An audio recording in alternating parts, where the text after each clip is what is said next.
बिस्मिल्लाहिर्रहमानिर्रहीम। अस्सलातु वस्सलामु अलैका या रसूल अल्लाह व अला आलिका व अस्हाबिका या रसूल अल्लाह।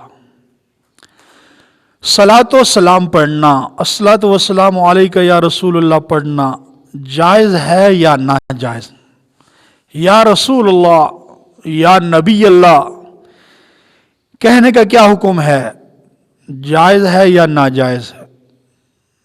तो बरेलवी हजरात तो पढ़ते हैं, लेकिन जो देवबंदी हजरात हैं उनका मौक़िफ़ ये है कि अस्सलातु वस्सलामु अलैका या रसूलुल्लाह सिर्फ रोज़ा मुबारक पर जाकर पढ़ सकते हैं, वैसे नहीं पढ़ सकते।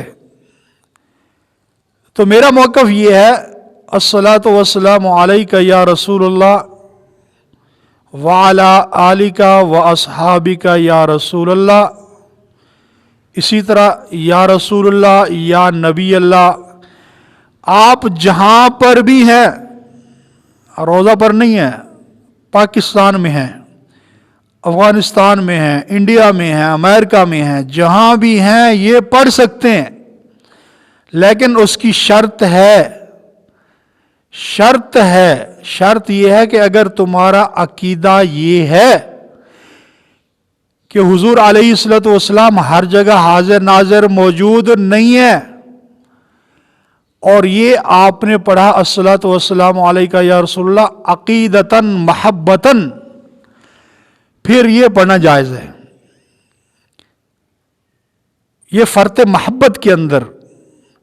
और अगर आपका अकीदा ये है कि हुजूर अलैहिस्सलातु वस्सलाम यहाँ मौजूद हैं, हाजिर नाजिर हैं, उस वक़्त आप ये अकीदा रख कर जब पढ़ेंगे अस्सलातु वस्सलामु अलैका या रसूलल्लाह, तो ये पढ़ना फिर शिर्क बन जाएगा।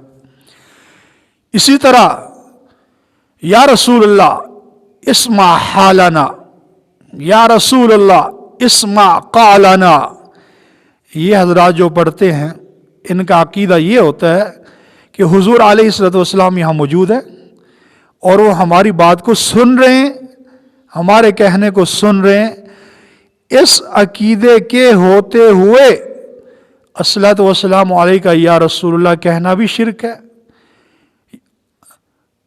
या रसूलल्लाह इस्मा हालना इस्मा क़ालना, ये कहना भी शिर्क है। अगर फ़र्त महब्बत में, अक़ीदत में आपका अक़ीदा ये है कि अल्लाह के महबूब सल्लल्लाहु अलैहि वसल्लम अपने रोज़ा अक़दस में हैं, हर जगह हाजिर नाजिर नहीं है, और मैं ये जो अस्सलातु वस्सलामु अलैका या रसूलल्लाह पढ़ रहा हूँ ये हुजूर अलैहि वसल्लम की महब्बत में, अक़ीदत में पढ़ रहा हूँ, ये अक़ीदा रखते हुए आप जहाँ कहीं भी हैं सलातो सलाम पढ़ सकते हैं।